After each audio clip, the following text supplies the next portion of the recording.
जय श्री हरि विष्णु। प्रिय भक्तों, आज हम योगिनी एकादशी के पावन पर्व को मना रहे हैं, जो भगवान विष्णु की कृपा प्राप्त करने का एक अद्भुत अवसर है। इस व्रत का महत्व अत्यधिक है और इसे विधि विधान से करने से सभी पापों का नाश होता है। परंतु क्या आपको पता है कि इस व्रत का संपूर्ण फल तभी प्राप्त होता है जब हम इसके पारण पर तुलसी माता की अमृतमयी कथा का श्रवण करते हैं। शास्त्रों में स्पष्ट उल्लेख है, जो भक्त योगिनी एकादशी का व्रत करते हैं लेकिन तुलसी माता की महिमा का गुणगान करने वाली इस कथा को नहीं सुनते, उनका व्रत अधूरा रह जाता है, उन्हें पूर्ण फल की प्राप्ति नहीं होती। तुलसी माता, जो स्वयं साक्षात लक्ष्मी का स्वरूप है और भगवान विष्णु को अत्यंत प्रिय है, उनकी कथा सुनने से न केवल हमारे व्रत की पूर्णता होती है बल्कि हमें मोक्ष की भी प्राप्ति होती है। यह कथा हमारे जीवन से अज्ञानता के अंधकार को दूर कर ज्ञान का प्रकाश भरती है और हमें परम धाम की ओर अग्रसर करती है। तो प्रिय भक्तों, आइए इस शुभ अवसर पर एकाग्र चित्त से तुलसी माता की इस दिव्य कथा का श्रवण करें। योगिनी एकादशी के व्रत के समस्त पुण्य फलों को प्राप्त कर अपने जीवन को धन्य करें। एक गांव में तुलसी नाम की एक लड़की थी, जिसका एकमात्र आराध्य तुलसी माता थी। वह दिन रात तुलसी का नाम जपती, उनकी पूजा करती और आरती उतारती थी। उसकी भाभी को यह सब बिल्कुल पसंद नहीं आता था। वह अक्सर ताना मारती थी, इसे कोई काम धाम है नहीं, सारा दिन तुलसी रानी करती रहती है। लगता है काम करते करते भी ये तुलसी का नाम लेती होगी। जब तुलसी के विवाह की बात आई तो भाभी ने व्यंग पूर्वक कहा कि वह उसे दहेज में केवल तुलसी ही देंगी और कुछ भी नहीं देंगी। तुलसी ने इन बातों पर कोई प्रतिक्रिया नहीं दी और अपनी आस्था में लीन रही। भाभी ने फिर लड़के की तलाश के लिए उसके भाई से कहा, इसके लिए कोई गरीब लड़का ढूंढो। तुलसी का भाई एक गरीब घर का लड़का देखकर आया। विवाह का दिन आया। बारातियों के भोजन के लिए भाभी ने जानबूझकर तुलसी के पत्ते रखवा दिए। यह देख बाराती आग बबूला हो गए। यह क्या, सिर्फ हरे हरे पत्ते! वे गुस्से से खड़े हो गए। भाई और बाराती सभी बहुत दुखी हुए। तुलसी ने अपनी आंखें बंद कर ली और तुलसी रानी से प्रार्थना की, हे तुलसी रानी, मेरी और मेरे परिवार की लाज रखना, सब कुछ ठीक कर देना। उसने अपने भाई से कहा, सभी बाराती आंखें बंद कर ले, वह एक कमरे से दूसरे कमरे में जाएंगी। भाई ने बारातियों से यह बात कही।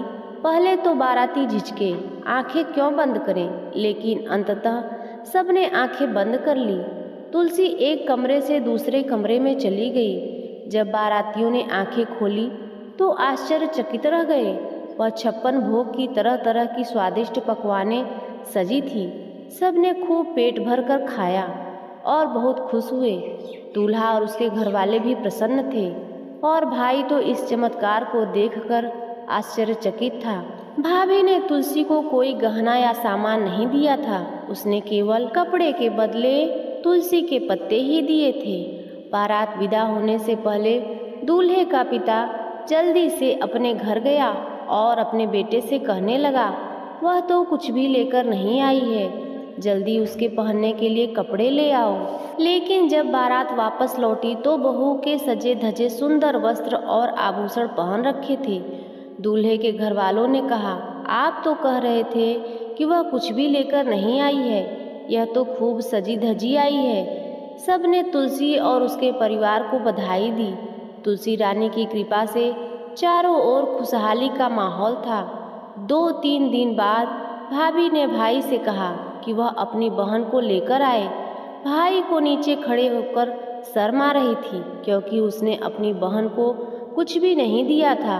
तुलसी ने जब ऊपर से अपने भाई को देखा तो उससे ऊपर बुला लिया।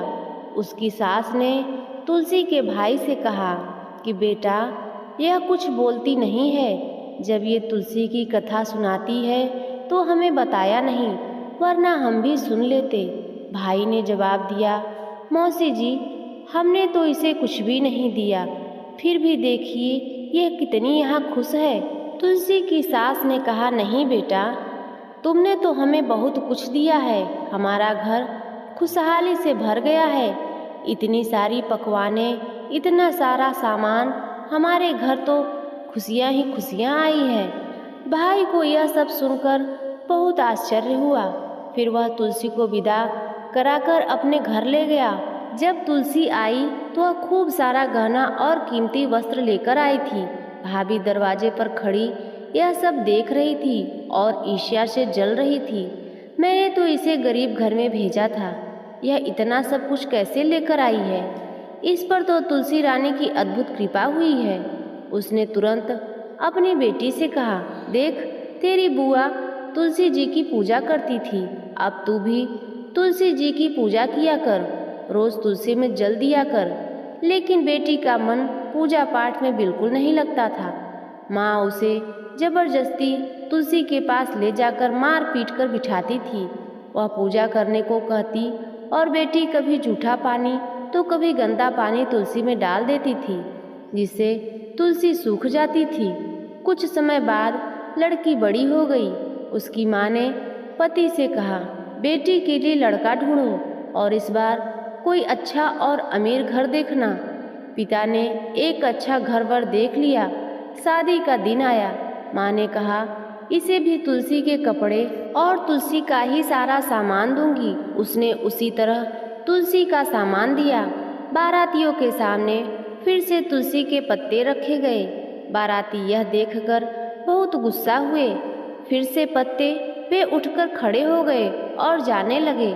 लड़की की माँ ने कहा, इसे भी एक कमरे में दूसरे कमरे में जाने को कहो और बाराती आंखें बंद कर लेंगे।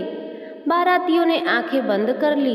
लड़की एक कमरे से दूसरे कमरे में चली गई। जब बारातियों ने आंखें खोली तो वहाँ पर पत्थरों के ढेले पड़े थे। सारे बाराती गुस्से में गालियाँ देते हुए भूखे प्यासे उठकर चले गए। तुलसी की बेटी का मन पूजा पाठ में नहीं लगता था। वह केवल अपनी माँ के कहने पर ही पूजा करती थी। इसीलिए ऐसा हुआ। जब वह ससुराल गई तो उसका सारा सामान, गहने, कपड़े, सब के सब तुलसी के पत्ते थे। ससुराल वालों ने कहा, यह तो कुछ भी लेकर नहीं आई है। उसके घर में जो था उसमें भी कमी आने लगी। उसके घर में कुछ भी नहीं बचा था। उसकी माँ ने कहा, लड़की को वापस ले आओ। जब भाई उसे लेने गया तो उसकी सास ने कहा, इसे भेज दो, यह तो एक कमबख्त आई है। जो हमारे घर में था वह भी खत्म हो गया, इसे अभी ले जाओ। भाई उसे अभी घर लेकर आ गया। माँ ने देखा तो वह कुछ भी अच्छा पहनकर नहीं आई थी। वह बोली, इसके लिए अच्छा घर देखा था और इसे यह मिला। भाई ने कहा, मेरी बहन पर तुलसी रानी की कृपा थी। जो जैसा करता है उसे वैसा ही फल मिलता है। तो प्रिय भक्तों, प्रेम से बोलिए तुलसी महारानी की जय। प्रिय भक्तों, अब आइए देवी तुलसी माँ की एक प्राचीन कथा सुनते हैं।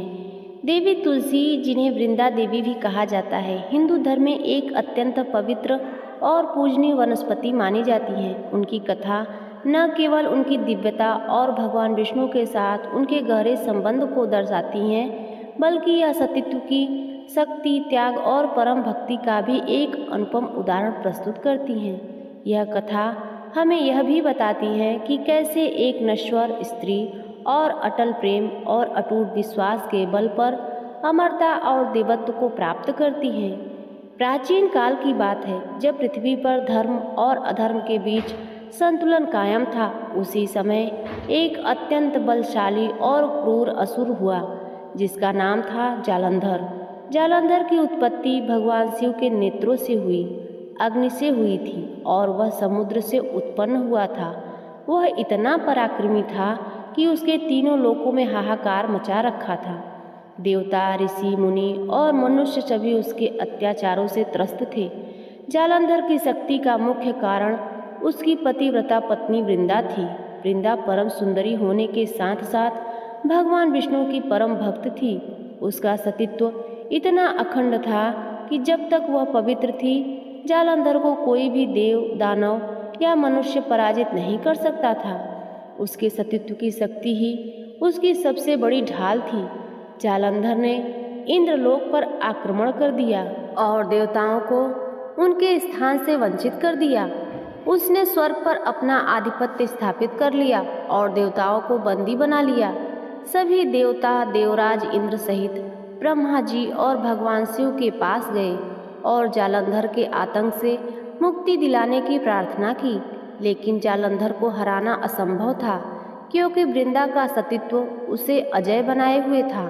ब्रह्मा जी और शिव जी ने देवताओं को समझाया कि जब तक वृंदा का सतीत्व भंग नहीं होता तब तक जालंधर को कोई पराजित नहीं कर सकता।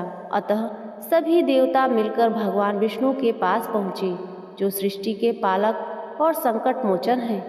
देवताओं की करुण पुकार सुनकर भगवान विष्णु द्रवित हो गए। उन्होंने देवताओं को आश्वस्त किया, इस समस्या का समाधान अवश्य निकालेंगे। भगवान विष्णु जानते थे कि वृंदा का सतीत्व उसकी सबसे बड़ी शक्ति है, इसे केवल छल से ही भंग किया जा सकता है। उन्होंने एक माया रची।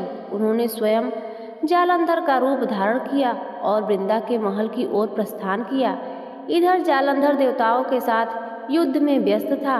उसकी सेनाएं देवताओं पर भारी पड़ रही थी। वृंदा अपने महल में बैठी अपने पति की विजय और कुशलता के लिए निरंतर भगवान विष्णु का ध्यान कर रही थी।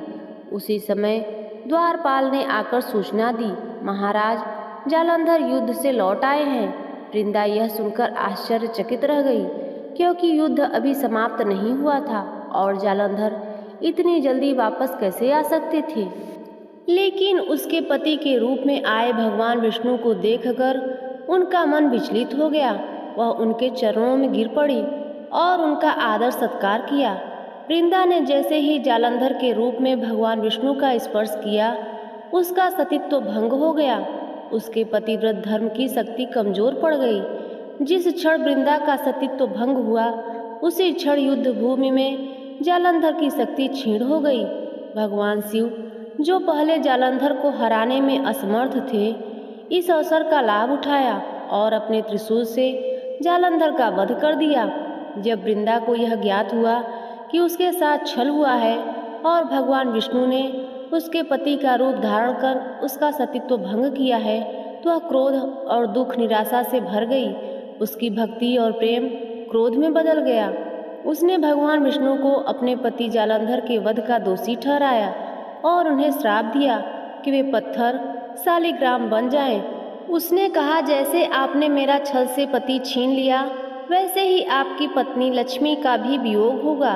वृंदा ने यह भी श्राप दिया कि भगवान विष्णु को एक वानर सेना की सहायता लेनी पड़ेगी ताकि वे अपनी शक्तिहीनता का अनुभव कर सके। भगवान विष्णु वृंदा के इस तीव्र क्रोध और श्राप को स्वीकार करते हुए तुरंत शालिग्राम शिला में परिवर्तित हो गए। यह देखकर सभी देवता भयभीत हो गए। पृथ्वी पर हाहाकार मच गया। ब्रह्मा जी और शिव जी ने वृंदा से प्रार्थना की, वह अपना श्राप वापस ले लें, क्योंकि भगवान विष्णु सृष्टि के पालनहार है और उनके बिना संसार का संतुलन बिगड़ जाएगा। वृंदा अपने श्राप के परिणामों को देखकर दुखी हुई। उसने अपने प्राण त्याग दिए। जिस स्थान पर वृंदा ने अपने प्राण त्यागे, वहीं पर भगवान विष्णु ने उसे वरदान दिया कि वह अगले जन्म में तुलसी के रूप में प्रकट होंगी। भगवान विष्णु ने कहा, हे वृंदा, तुमने मेरे लिए इतना बड़ा त्याग किया है। मैं तुम्हारे प्रेम और भक्ति से अत्यंत प्रसन्न हूँ। तुम पृथ्वी पर तुलसी के रूप में पूजी जाओगी और तुम्हें मेरी परम प्रियतमा के रूप में स्वीकार किया जाएगा। मेरी पूजा बिना तुम्हारे दल के अधूरी माने जाएगी। जो कोई भी तुम्हारी पूजा करेगा उसे मोक्ष की प्राप्ति होगी। भगवान विष्णु ने यह भी वरदान दिया कि कार्तिक मास की एकादशी को, जिसे देवोत्थान एकादशी कहा जाता है, शालिग्राम शिला को उनका रूप है के साथ तुलसी का विवाह होगा। यह विवाह प्रतिवर्ष मनाया जाएगा और इसे तुलसी विवाह के नाम से भी जाना जाएगा। यह विवाह भगवान विष्णु और तुलसी के मिलन का प्रतीक होगा और इसे करने से भक्तों को सुख, समृद्धि और मोक्ष की प्राप्ति होगी। इस प्रकार वृंदा अपने त्याग और भक्ति के कारण तुलसी के रूप में अमर हो गई और भगवान विष्णु की प्रथम प्रियतमा बन गई। तभी से तुलसी को हिंदू धर्म में एक पवित्र वृक्ष के रूप में पूजा जाता है। हर हिंदू घर में तुलसी का पौधा होता है और सुबह शाम उसकी पूजा की जाती है। तुलसी दल को भगवान विष्णु और उनके अवतारों, विशेषकर भगवान कृष्ण की पूजा में विशेष रूप से चढ़ाया जाता है। तुलसी का उपयोग आयुर्वेद में भी औषधीय गुणों के कारण किया जाता है। यह कई बीमारियों के उपचार में सहायक होती है। इसे पवित्रता और शुभता का प्रतीक माना जाता है। प्रिय भक्तों, यह कथा हमें सिखाती है कि सच्चा प्रेम, त्याग और भक्ति कभी भी व्यर्थ नहीं जाती। अंततः व्यक्ति को सर्वोच्च स्थान प्राप्त होता है। तुलसी माँ की यह चमत्कारिक कथा हमें जीवन में धर्म, नैतिकता और भक्ति के मार्ग पर चलने की प्रेरणा देती है। तो प्रिय भक्तों, एकादशी का व्रत भगवान विष्णु को समर्पित अत्यंत पूर्णदायी और कठिन माना जाता है। इस दिन भक्त अन्न जल त्याग कर प्रभु का स्मरण करते हैं और अगले दिन द्वादशी को उचित समय पर व्रत का पारण करते हैं और कथा सुनते हैं। पारण का अर्थ है व्रत को तोड़ना और सामान्य भोजन ग्रहण करना, जिसके बाद एकादशी का व्रत पूर्ण माना जाता है। पारण के समय व्रत के संकल्प और उसके शुभ फल को सुनिश्चित करने के लिए कुछ विशेष नियमों का पालन किया जाता है। आज जब आपने एकादशी व्रत के पारण पर तुलसी माता की कथा सुनी है, तो यह केवल उपवास का समापन नहीं, बल्कि यह आपकी भक्ति और श्रद्धा का एक पवित्र अनुष्ठान भी है। आपकी एकादशी इस पवित्र यात्रा का समापन देवी तुलसी माता की दिव्य कथा के साथ हो रही है। यह कथा हमें वृंदा के अटल प्रेम, सतीत्व और उसके परम त्याग की याद दिलाती है, जिन्होंने अपने जीवन का बलिदान देकर भी धर्म की रक्षा की है। भगवान विष्णु ने उनके इस अप्रतिम त्याग को स्वीकार करते हुए उन्हें तुलसी के रूप में अमरता प्रदान की और उन्हें अपनी परम प्रियतमा का स्थान दिया। तुलसी केवल एक पौधा नहीं, बल्कि भक्ति, पवित्रता और शुभता का प्रतीक है। यह हर उस घर में विराजती हैं जहाँ भगवान विष्णु की भक्ति होती है। उनकी उपस्थिति मात्र से वातावरण शुद्ध हो जाता है और नकारात्मकता दूर होती है। आपकी आज की एकादशी का पारण तुलसी माता के आशीर्वाद से और भी अधिक फलदायी हो। जैसे वृंदा ने अपने प्रेम और त्याग से भगवान विष्णु का सानिध्य प्राप्त किया, वैसे ही आपकी सच्ची निष्ठा, भक्ति आपको प्रभु के करीब लाए।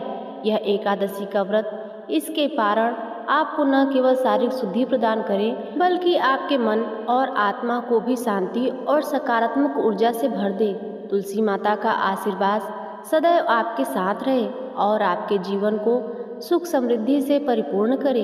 हे तुलसी माता, जैसे आपने तुलसी पर कृपा की, वैसे ही सभी अपने भक्तों पर जो इस कहानी को सुन रहे हैं, पढ़ रहे हैं और हुकारा भर रहे हैं, उनके सभी मनोरथ को पूर्ण करना। प्रिय भक्तों, आज की कथा अगर आपको अच्छी लगी हो तो वीडियो को लाइक और चैनल को सब्सक्राइब अवश्य करें और कमेंट में प्रभु के नाम का जयकारा अवश्य लगाएं।